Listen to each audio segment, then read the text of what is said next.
श्री क्षेत्र आळे ते पंढरपूर पायी वारी हा वारकरी संप्रदायातील अत्यंत भक्तिमय आणि पारंपरिक सोहळा आहे.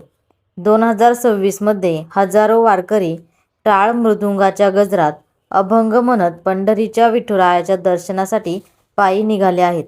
आळे येथून निघणारी पायी वारी ही स्थानिक दिंडी असून ती संतांच्या पालखी मार्गाशी जोडली जाते आणि शेवटी पंढरपूर येथे विठ्ठल दर्शनाने पूर्ण होते. आळे ते पंढरपूर पायी वारी 2026 ही केवळ यात्रा नसून श्रद्धा, भक्ती आणि एकात्मतेचा महासागर आहे. ज्ञानोबा तुकाराम जयघोषात चालणारी ही वारी प्रत्येक वारकऱ्यांच्या आयुष्यातील सर्वात पवित्र अनुभव असतो. यंदा काही भागात मुसळधार पावसाचा प्रभाव दिसून येत आहे. प्रशासनाकडून वारकऱ्यांना सतर्कतेचा इशारा देण्यात येत असून वारकऱ्यांना लागेल ती मदत प्रशासनाकडून केली जात आहे. असेच नवनवीन व्हिडिओ पाहण्यासाठी ग्रामीण कट्टा या चॅनलला नक्की सबस्क्राईब करा. संपादक भरत मोरे, आळे.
Tukaram